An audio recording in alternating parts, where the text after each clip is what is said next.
Hi guys, good afternoon. Welcome back to my channel. Dito tayo ngayon sa Villa Perloboc, Bohol.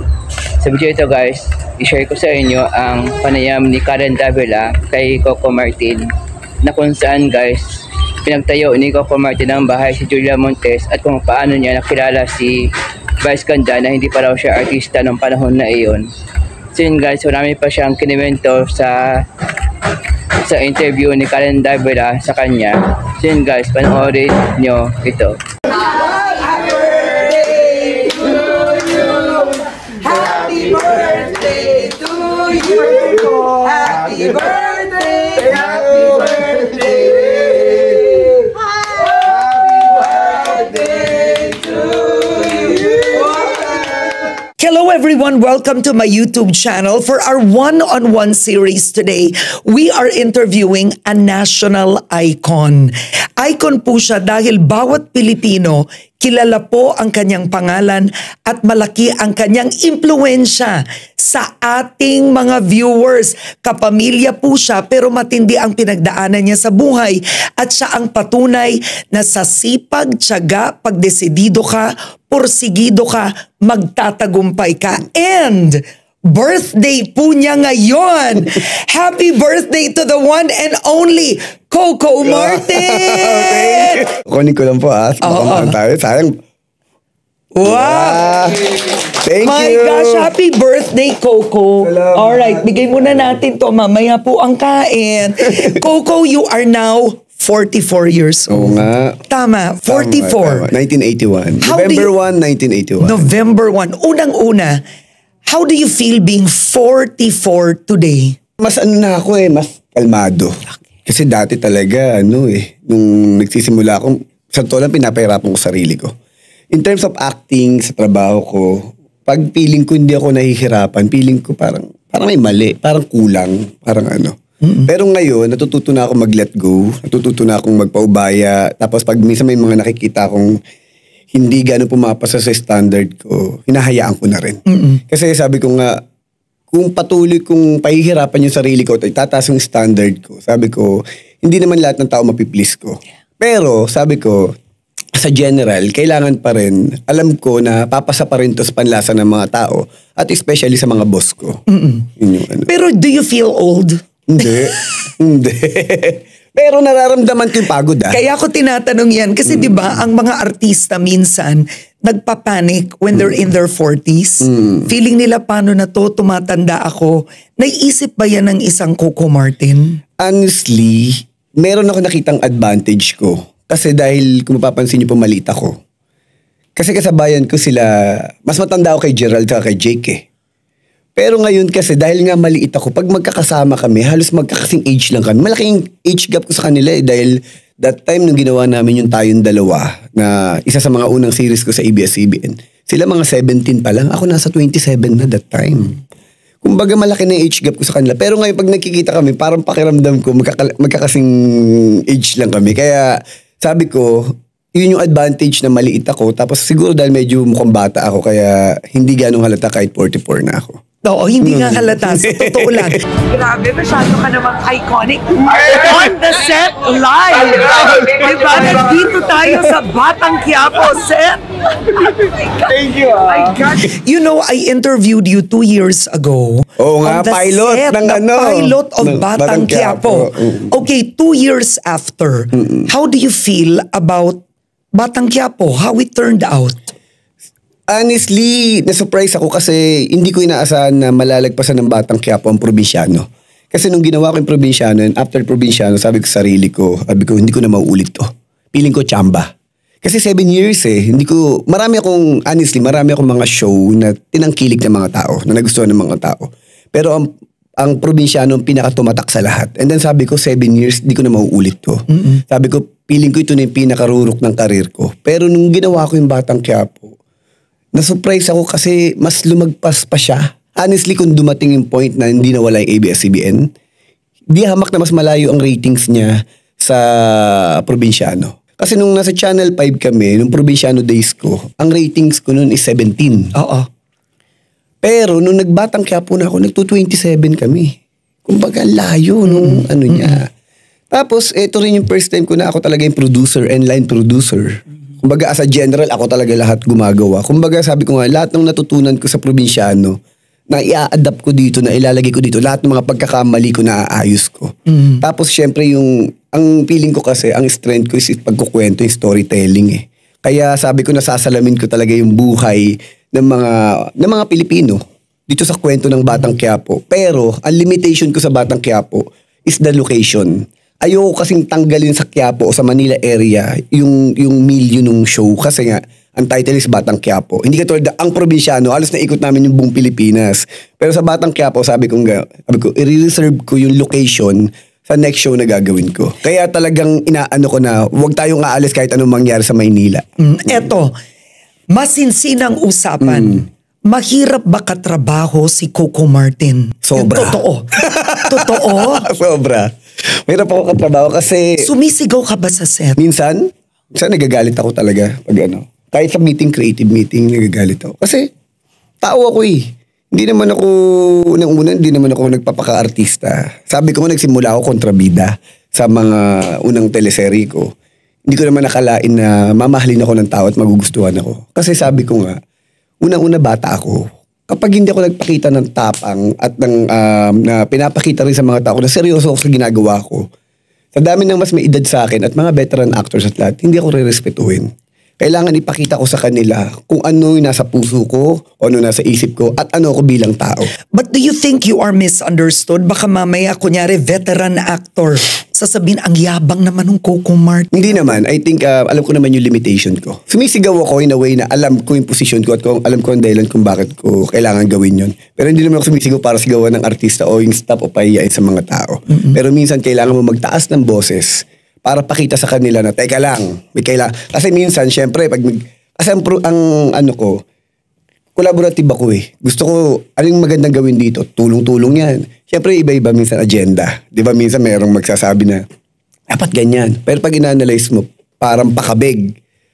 Syempre, sa dami ng opinion, kailangan kong ganoon. Ako pa rin na masusunod. Ako pa rin na magdidesisyon kasi ako nakakaalam kung saan tayo pupunta. Kasi ayoko maramdaman nila o isipin nila na, naku bata, madaling paikutin yan o mauuto yan. Kaya minsan kailangan talaga ipakita mo sa kanila objective at kailangan ipakita mo sa kanila na alam yung ginagawa mo.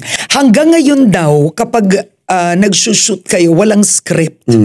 Walang script, mag-a-adlib, ikikwento mo lang. Ang tanong ko, sustainable ba to, Coco? Honestly, may mga nahihirapan. Yung mga bago sa show, yung mga veteran actors. Pero nakita ko kung paano i-adjust eh. Like kunyari, sabi ko, 3 unit kami. May 3 ang director ko. Sa unit ko, ang walang script. Pero ang ginagawa ko, pag nagki-creative ako, like example, mamaya after nito magki-creative ako, ikukwento ko na kung ano mangyayari. Kumbaga sasabihin ko na, minsan yung lines, sinasabi ko na, ina-acting ko pa sa harapan nila kung paano i-arte. Lahat, definitely. Kasi ganun ako ka-specific sa gusto kong mangyari at gusto kong makita kung ano ipapalabas namin. Sa 2 unit, definitely, may mga writers kami. Ito sasabihin ko, ito yung kwento natin, ito yung plot natin, ito yung anong characters, susulat nila yan. Sa plot ko, walang script. Kasi ako, sabi ko, gusto ko kasi, pag gumagawa ako ng kwento o ng lines, nandun ako sa location, nakikita ko yung location at nakikita ko yung mga actors. Kasi sabi ko, sinusundan naman nila yung character ni Tanggol eh. Pero sabi ko gano'n, kailangan nakakonek siya. Lahat ng mga characters na ginawa ko o yung kwento, nakakonek siya kay Tanggol. Ako mag-a-adjust. Kasi, kaya ako ginagawa yun, kasi ako yung nakakapulso kung ano yung gusto ng tao. Kung paano ko iibahin. Ako yung nanonood na news, di ba? Like kunyari ngayon, kung napapansin natin, di ba, na sinasabayan ko kung ano yung nangyayari sa mga balita, yun din ang ine-air natin, pinakikita natin. Kasi ito yung time to educate dun sa mga tao na hindi nila alam kung paano nag-iisip, paano nangyayari, paano ginagawa, paano nag-iisip ang politician. Alam mo yung mga ganun bagay. Ikaw ba si Tanggol in real life? Pag gumagawa ako ng character ko, honestly, 75% definitely dapat malapit sa buhay ko. O almost ako.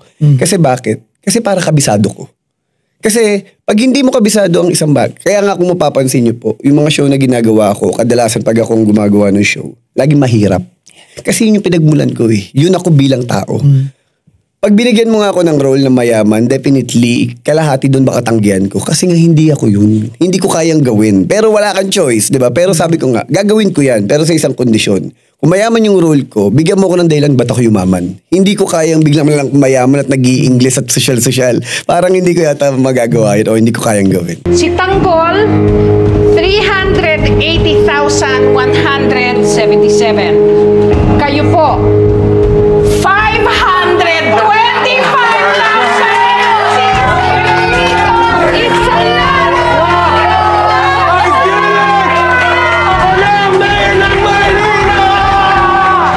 Sa Batang Quiapo, tumakbo si Tanggol at natalo. Dinaya. Is that a commentary of, in a way, a possibility of your own life? Actually, ito na papasok ko yung business. Okay. Ganito yan. Oo. Doon ko na nga kinakapayo. Kasi nung inaaral ko siya, sa totoo lang yung unang kwento ko dyan, panalo si Tanggol. Kasi ang gusto ko, ipakita sa mga tao kung ano, kung paano natin mabibigyan ng pagkakataon o paano natin kayang baguhin ang sitwasyon o ang lugar natin, like kunyari Manila, paano natin aayusin, paano ko aayusin. Nung pinakikiramdaman ko, sabi kong ganun, ba't parang yung interest ng tao hindi ganun? Parang ang kinakapitan nila is more than the ano. Kasi hindi ko alam kung nabubugbog na sila sa news, na puro politics, ganyan-ganyan. Ang hinahanap pa rin is the family story. Kasi pag naggagawa ako ng kwento, hindi ako nag-iisip na, ito lang napagtripan ko, ito lang naisip ko, hindi. Nagbe-base ako sa data. Ibig sabihin, tinitignan ko ang ratings, tinitignan ko ang views, ang comments, lahat yan ina-analyze mo. Kasi hindi ka pwede mag-decide na ikaw lang. Kasi dapat pinakikinggan mo yung viewers mo, kung ano yung gusto nila. Nung nakita ko na nung si Tanggol yumaman at nakukuha niya na yung power, sabi kong ganun, bakit hindi ganun kataas yung ratings namin kumpara nung mahirap ako? Siyempre, ina-analyze ko, parang gusto sa akin ng mga tao, nandun pa rin ako sa core ko. Gusto nila nagre-reflect pa rin sa akin kung ano yung buhay ng mga tao ngayon. Nakikita nila yung sarili nila sa akin. Sabi ko, kapag nanalo ako at naging mayor na ako, definitely nakabarong na ako niyan. In terms of forma, yung action sabi ko parang awkward, nakabarong ako, nakikipagsuntukan ako. Tapos kung mayor ka na, parang hindi kayo action man eh. Di ba? Pag-iisip ka na, decision making, parang yung excitement mawawala. Sabi ko, what if, sabi kong ganun, ipatalo ko. Ang bilis nun, bigla nagulat sila, alam lahat ng buong set ng mga characters, mananalo ko. Biglang isang araw pinitik ko, sabi ko, matatalo ko. Nagganon lahat. And then yun, bumalik lahat yung ng tao. Kumbaga yung ratings, lahat. Meron pang best example dyan, Miss Karen, yung kay Mercedes Cabral. Sabi nilang gano'n sa akin, hindi ba tayo masyado ng biruin mo, kabit siya ni Rigor, tapos iaakit mo pa sa bahay. Siyempre, ang dami nagkukwestiyon sa akin, sobra. Sabi ko, ba't gano'n? Ang dami nang nakikialam. Ganon, kasi di mo sabi kong ganon. Kasi ganon ako gusto ko nagko-collaborate lahat Pero parang nararamdaman ko parang lahat against, parang ganon. Sabi ko sa kanila ganon, sabi ko, ako muna. Sabi ko, magtiwala lang kayo. Di syempre, ang daming ganon. Nung nag-rate, di lahat na nahimik. Sabi ko kasi, pag binigyan kasi natin ang mga manonood natin ng normal na kwento, na simple, wala na yan, alam na nila yan Ang gusto nila, syempre, yung na-excite sila, yung bago, yung nagtutwist yung utak nila na parang, paano ba yan? Bakit ganun? Kasi pag binigyan mo sila ng normal na kwento, parang ako, di ba parang, pag normal yung pinanonood ko, kaya ko magugas ang pinggan, tumalikod o may gawing iba. Pero pag nakaka-excite yung kwento at hindi mo pa na-experience at na-excite ka doon, hindi ka makabitaw. Parang ganun. Like kunyari, tama sanay kasi ako sa English English na. Pinakikiramdaman ko yung beat Like kunyari galing ka sa news, di ba? Sa TV Patrol. Pag nagsiyan, Pag bigla ako sinimplify ang kwento, tinahimikan ko masaya, labing-labing lang ganun-ganun. Wala. Maboboring ang tao. Kailangan ang mga tao habang kumakain, pag nanonood sila ng news, hindi makasubo yan dahil sa balita. Pag nasa Batang Quiapo, hindi makakasubo yan. Dapat ganun ang bawat eksena. Pag nag-commercial, saka palang susubo. Pag ginanong mo yan, and then after that, wala, malilimutan nila, mamamatay yung show. So, nanunood ka ng balita? Lahat. Okay. Definitely. Kapag napapanood mo yung pagnanakaw ngayon sa Pilipinas, no, in general, yung budget natin, eto na pupunta sa flood control, tapos ibinubulsa, ano ang pumapasok sa isipan ni Coco Martin? Galit. Sobrang sakit, sobrang galit. Kasi sa laki ng buwis na binabayad natin, sa bawat kinikilos natin may bat na hindi ko maintindihan. Sabi ko, bakit ganun? Kasi puro pagpapahirap ang ginagawa nila. Tapos malalaman natin ganun ang ginagawa. Kasi masakit sa atin kasi yung buwis na binabayad natin. Alam mo yung, sabi ko nga nung tinawagan ako ni Vice. Ay, tinext yata ako. Text or tawag. Sabi niya, pupunta nga daw siya magsasalita. Sabi ko, bes, pasensya ka na. Hindi kita masasamahan kasi may trabaho ako. Sabi ko sa sarili ko, siyempre yung bugso ng damdamin mo, di ba, bilang Pilipino, yung alam mo, niloloko tayo. Ang ginawa ko talaga, binuo ko talaga yung eksena. Nagpabuo ako ng kanta na about sa mga kawatan. Nasaan na ba ang pinangako? Bakit na pa ako? Dahil ang totoong problema ay ang ating gobyerno. Dito man lang, ma-educate natin yung mga tao, yung mga nanonood para malaman nila kung paano nag-iisip o paano ginagawa yung mga panlulokong ginagawa sa atin. Kasi pag hininto natin to at di tayo kumilos, walang mangyayari. Paulit-ulit lang at tatalino lang sila ng tatalino kung paano tayo lulukuhin. So, ibig sabihin, tinawagan ka ni Vice o nag-uusap kayo, you wanted to go to the rally. But you could not go. Kasi Oo. may trabaho ko eh. Kasi Now. si Vice kasi, talagang sabi nga kahit si tita ko, sabi niya, magkarugtong ang bituka namin. Kumbaga kami talaga bilang magkaibigan. Sabi ko, nagsusuportahan kami. Pag alam namin nasa tama kami pareho. Pero pag alam ko may ginagawa siyang iba na yan, hindi ako kinakausap niyan. Pero sa mga ganyan laban, talagang sabi ko nga, nasa likod namin yung isa't isa. Oo. So, bago ko puntahan si Vice ito, no, ano ang gagawin ni Coco Martin? Kasi tumitingin ang taong bayan sa mga artista ngayon when it comes to national issues. Where do you stand on certain things? Ako sana, ang ko is, kung una kasing gusto kong malaman kasi, hindi pa kasi klaro kung ano yung gusto natin mangyari. Kung ano yung pinaglalaban natin. Kasi like kunyari, yung mga tao nagpunta doon. Sumisigaw tayo na parang ipakulong. And then after that, mangyayari ba? Pangalawa, wag magbayad ng buwis, hindi naman po pwede yun. Magkakaroon ng imbalance, maapektuhan ang ekonomiya natin. Kahit sa akin, hindi klaro ano yung dapat mangyari. Definitely, dapat makulong. Pero after that, yung solusyon lang. Malaking kumbaga, tinamaan lahat eh. Kumbaga, sabi nga natin, di ba, nabuksan lahat eh. And then yun sanang inaan natin na kung paano natin bibigyan ng solusyon yung lahat ng bagay na yun. Kasi ang hirap magsalita sa isang bagay na hindi pa konkreto kung ano yung solusyon na dapat na ipinaglalaban natin. At saka pakiramdam ko, kulang tayo sa unity. Kasi may iba-ibang faction, may intention, di ba? May kanya-kanyang nagpunta doon, iba-iba yung pinaglalaban, iba-iba yung gusto mangyari. Sabi ko nga, yun ang problema. Kahit nga kahit nung araw pa, yung pagkakaisa ang kulang sa mga Pilipino. Kapag nagkaroon ng malaking rally, lalabas ba si Coco Martin? Isang beses na ako lumaban, diba? Kung naaalala natin lahat, nung sa ABS-CBN. Honestly, ako yung tumawag para magkaroon na, ipaglaban naman natin at magkaroon naman ng boses tayong mga taga-ABS-CBN kasi ang daming mawawalan ng trabaho. Ang pinakamasakit na naranasan ko doon is definitely yung bashing na nangyari sa amin ni Kim. Pangalawa, syempre nung nabash na kami, yung tumalik, kung pagtingin kong ganun, wala na yung mga kakampi mo. Yun ang para sa akin, yung masakit na nangyari sa akin na parang hindi ko akalain. Kasi syempre definitely sabi ko nga, ang ABS-CBN, kung ano man yung issue, whatever, wala ko ganun kaalam o ano man. Ang pinaglalaban ko lang kasi, ang hirap ng buhay ngayon. That time may pandemic, ang dami mawawalan ng trabaho. Tapos paano nyo nakukuwang gawin na tanggalan kami ng trabaho? And you are right. I agree with you. Kaya nung lumaban kami, and then after that, umantong na ako sa na feeling ko after nung laban na yun, wala nang karir. Ganun ka, kasi wala na kalaban mong gobyerno di ba?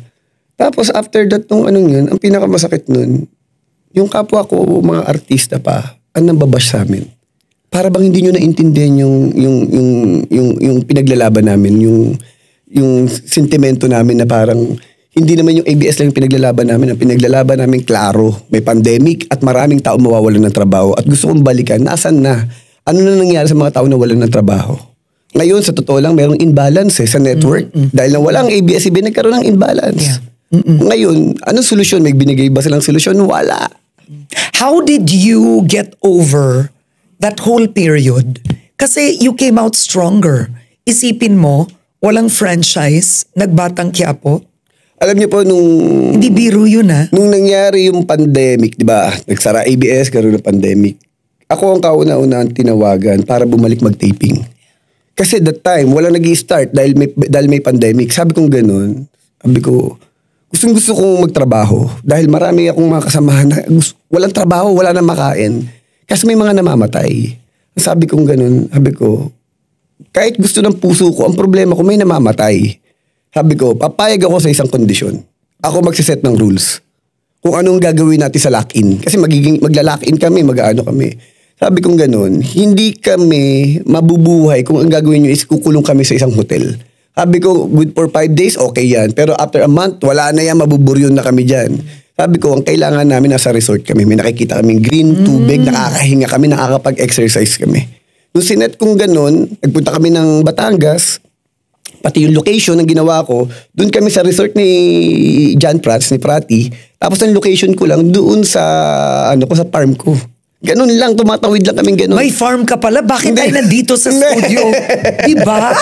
Dapat na sa farm tayo nag-uusap. Okay. Tapos yun po, ginawa ko yung storya hanggang yung umabot ng 1 year yun, yung Batangas namin. And then after that, pumutok ang Taal. Pagputok naman ng Taal, piling ng mga tao, anong gagawin natin pumutok? Sabi kong ganun, Ilocos tayo. Punta kami ng Ilocos, nakaabot din kami doon ng 1 year. Sabi ko nga, Karen, ang naano ko, sabi ko, buti na lang, na dati hindi ko pinaniniwalaan na lagi sinasabi sa akin ng mga tao, alam mo, yung gift mo yung pagkukwento eh. Yeah. Kaya ang bilis ko makapag-isip kung paano ko ikakabig ang kwento. Kaya kung ano man yung nangyayaring problema, nasusolusyonan ko agad kasi nagagawan ko ng paraan kung paano ko maitatawid pa rin yung kwento. Ang tagal na nating magkakilala, ang tagal na nating Tagal na.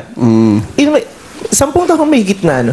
Kasi nagkakilala tayo sa Max Christmas Party. Oo, nilait-lait mo ako nun eh.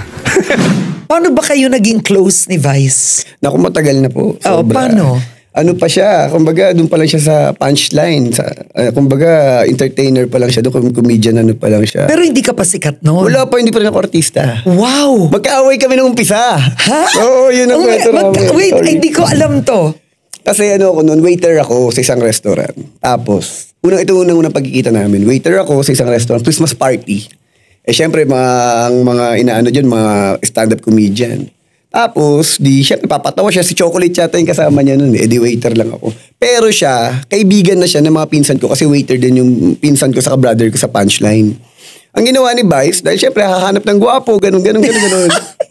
Nakita ako. Tapos nung kinukuha niya ako, ayoko sumama. Kasi nga alam ko, lulukuhin ako sa stage. Ang dami, lahat ng branch ng restaurant na pinagtatrabahoan ko nandun eh. Ayoko sumama talaga. Napikon sa akin. Sinukray-ukray niya ako. Arte-arte naman na ito. Alam mo, gwapo. Di syempre, nung inaano niya ako, batang kali ako. Sabi ko, banatang ko kaya itong baklang to. Ganun talaga yung gigil na gigil talaga ako sa kanya nun. Kasi hindi naman kami close. Alam ko kaibigan siya na pinsan ko, pero kami close. Gigil na gigil ako, gusto kong banatan. Tapos pati pa sa stage, inaano pa rin niya ako, di niya ako tinatantanan. Ganun pa rin siya ng ganun.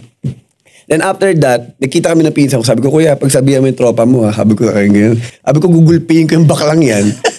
Tapos after that, nung sinabi ng pinsan ko kay Vice, hindi ko alam na pinsan mo. Sabi niya, ganyan yung cute. And then naging okay naman yung pag-ano. Tapos hanggang sa nagkita na kami. Nagpunta ako sa punchline, pinakilala kami sa isa-isa. Tapos naging magtropa kami. Yun na yun. Kasi barkada niya mga pinsan ko sa kapatid ko, naging close din kami ni Vice. Hanggang naging close kami. Tapos, inaaurahan niya yung kaklase ko. Kasi may barkada ako eh. Nagpapakit siya doon, ganun. Hanggang sa yun, tapos nung naging artista na ako, nagsisimula na ako mag-indie, kapag may mga pelikula ako, that time nauna kasi ako sa kanya eh.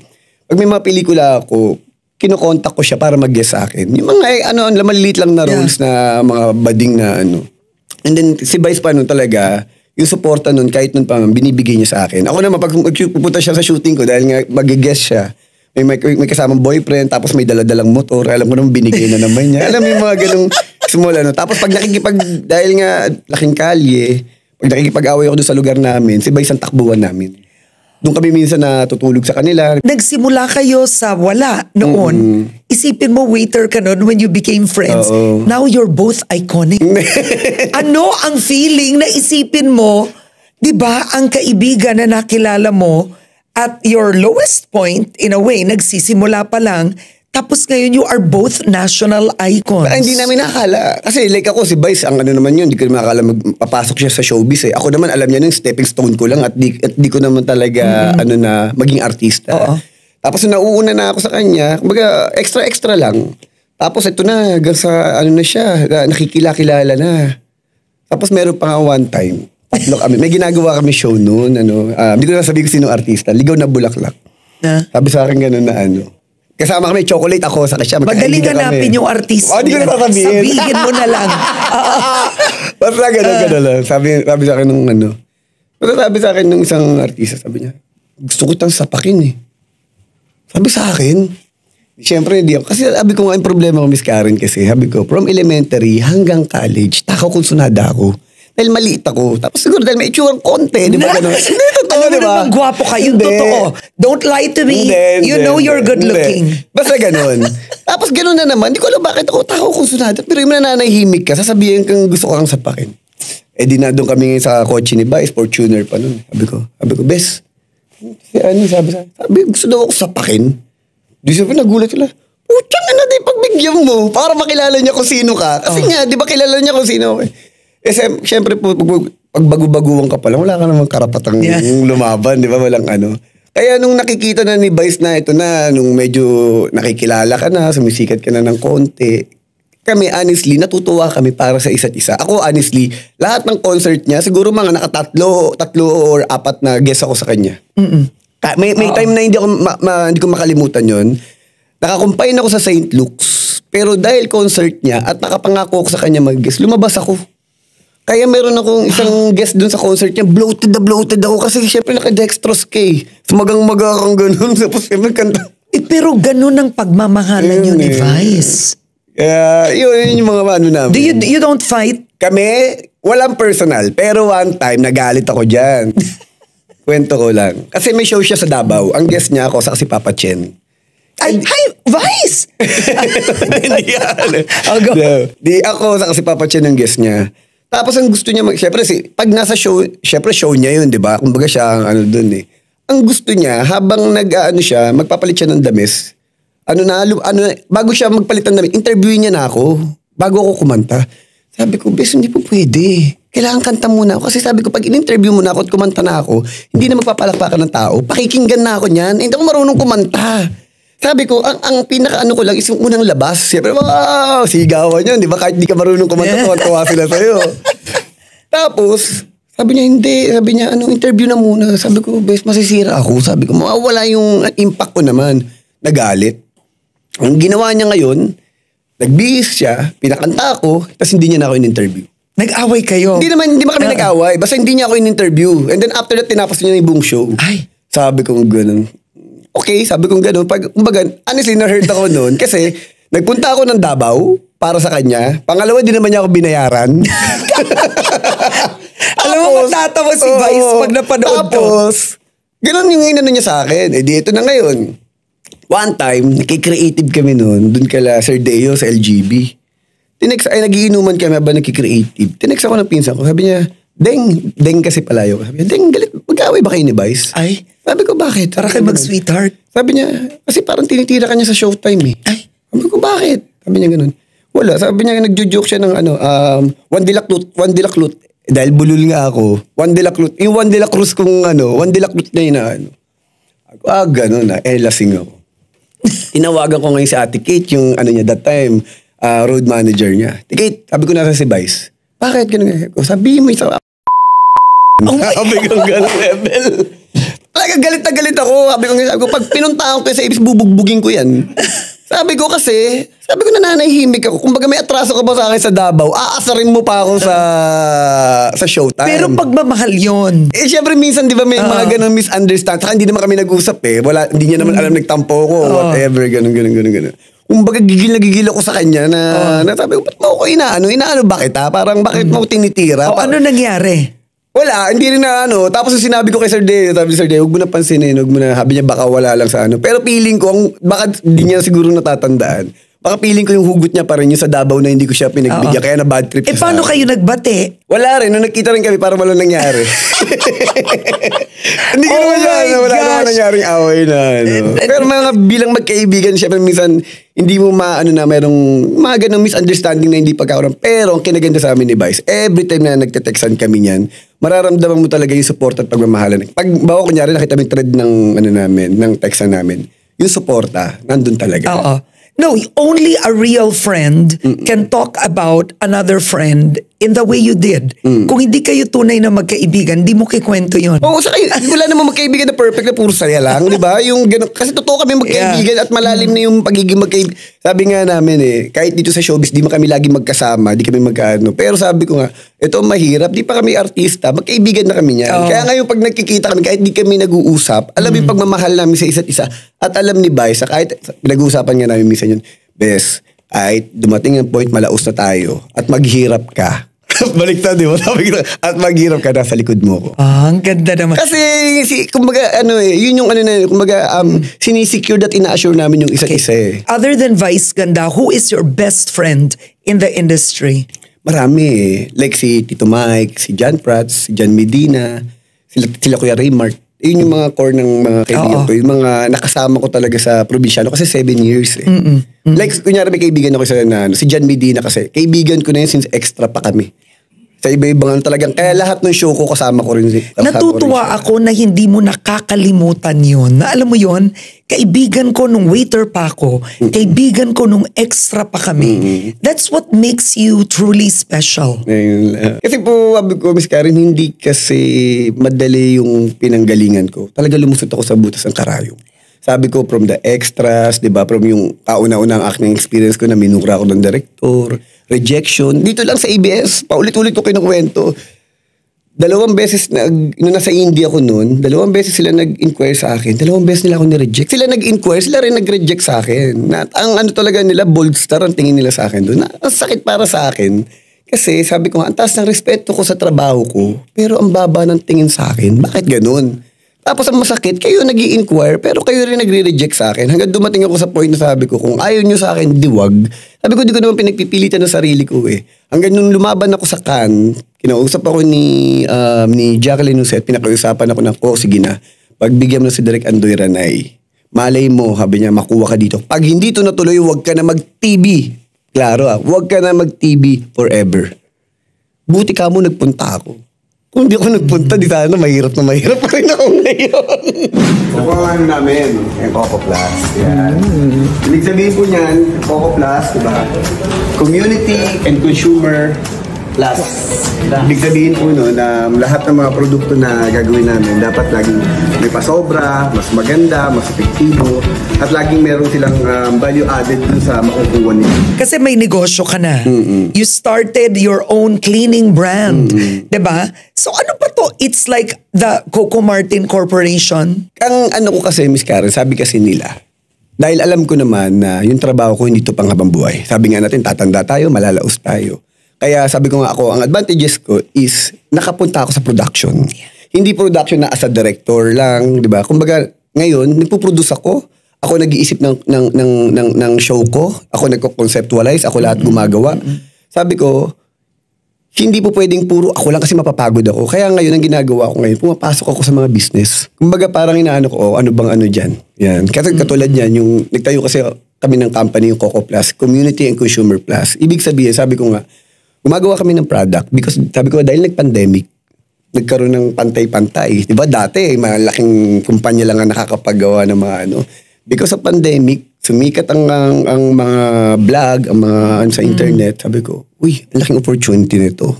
Sabi ko, kung ako nga, nagagamit ako ng mga ini-endorse ko, ibig sabihin, natutulungan ko sila, bakit hindi ko gawin to sa sarili ko?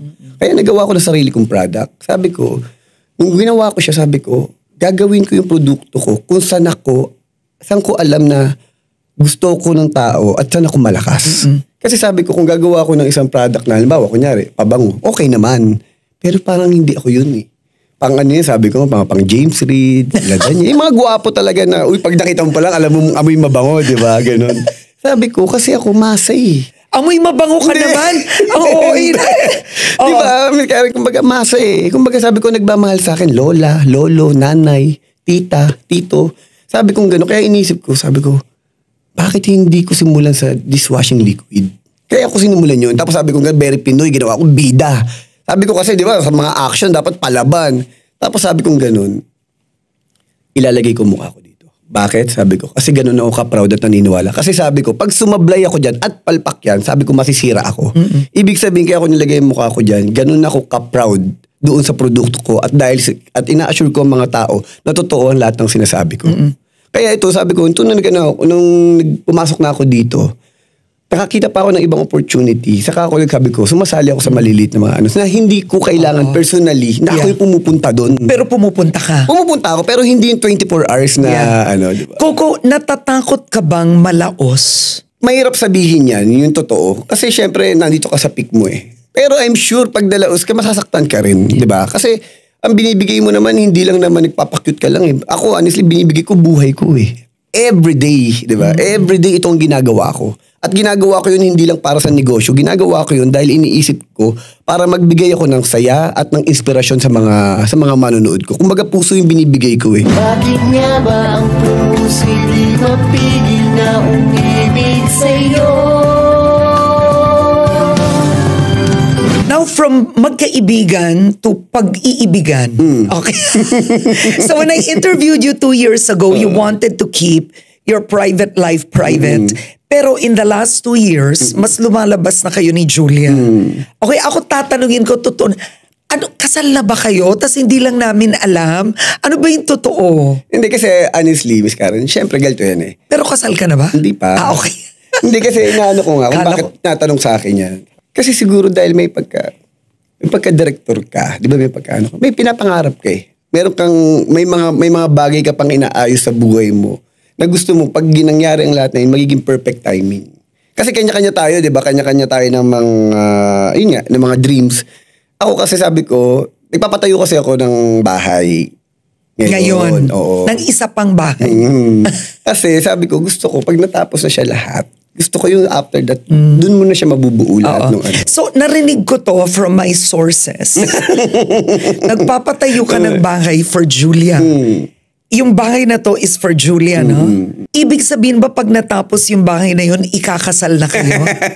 Basta ako na nakakaalam noon. Kasi sabi ko nga po, may plano ko eh. May gusto kong mangyari na... I-share mo naman yung plano na yun. Kasi suspense na ako. Okay. Ayun, kaya sabi ko hindi, ang hirap magsalita. Diba? Kasi ayoko masira, ayoko baka mamaya may magkaroon ng problema. Whatever. Nung in-interview ko si Julia, meron siyang warning sa mga Nako. kababaihan na kilala ko kayo. Yung mga nagpa-flirt kay Coco. Selosa ba si Julia or talaga lang Honestly, hindi siya selosa. mahirap lang kasi na ikaw ang partner? Hindi rin. Hindi. Honestly, pag sa bahay nga, sa totoo lang, hindi namin, kahit katulad dito, may mga lumalabas. Alam ba hindi namin pinag-uusapan? Kasi sabi ko nga, pagdating sa bahay kasi, ayoko yung pinag-uusapan yung about showbiz eh. Gusto ko pagdating sa bahay, yung kami, personal. Tapos ang inano namin, anong gagawin namin, plano, yung dreams. Like, ngayon, ang ginagawa ko kasi kay Jules, pinapasok ko siya. Di ba kung mapapansin nyo, nandun siya sa Batang Quiapo ngayon as a producer. Kasi dalawa kami nagtutulungan eh. Ang ginagawa ko kasi, lahat ng mga finances, siya. Basta sa creative ako. Ako lahat, sa production, lahat. Pero pag lahat ng mga babayaran, lahat ng mga problema, ikaw yan. Ayokong problemahin yan lahat ng mga ano. Kaya kaming dalawa, sabi ko nga, ang ginagawa ko talaga as a partner. Okay. Which is, di ba sabi nga natin, yung ano nito. Pero, kung magkakaroon ka ng partner or best friend, dapat yung partner mo na. Kaya nga ngayon, honestly, wala akong barkada. Yung totoo, may say ba si Julia kung sinong artista? Hindi, wala. Kasi ang gaganda ng mga ibang partners mo. Wala. I mean, sinasabi ba ni Julia, babe, wag naman yan. Alam mo yon, may ganon? Hindi. Kasi nirerespeto niya yung creative ko eh. Kasi yun yung business. Kumbaga, alam niya na yun naman ang forte ko. Kasi like kunyari, sabi ko nga, sa pagka-casting, right combination niya parang yung boxing. Siyempre gusto ng tao yung manonood o yung magbabayad. Diba? Yung gusto nilang mapanood at hindi nila basta-basta makikita o na-experience pa. Siyempre hindi naman lahat may mata. Hindi naman lahat alam yung mga ganong ano na parang ito magandang kombinasyon. Kasi minsan ang alam na, ito sikat, ito sa ganyan. Hindi. Dapat titignan mo sino may magandang ipag-match.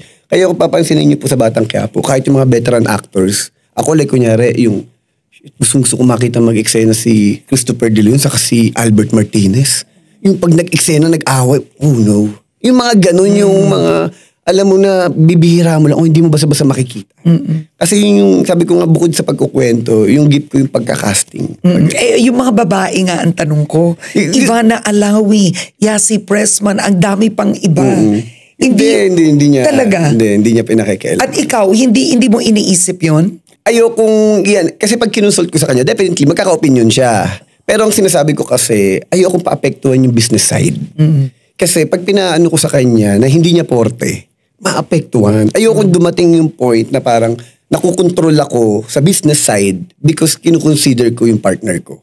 Which is hindi naman masama yun, pero masisira ako eh. Kumbaga kasi may meron akong may boss ako eh. May kumpanya akong inaano eh. Kumbaga, teka lang, ibang ano to.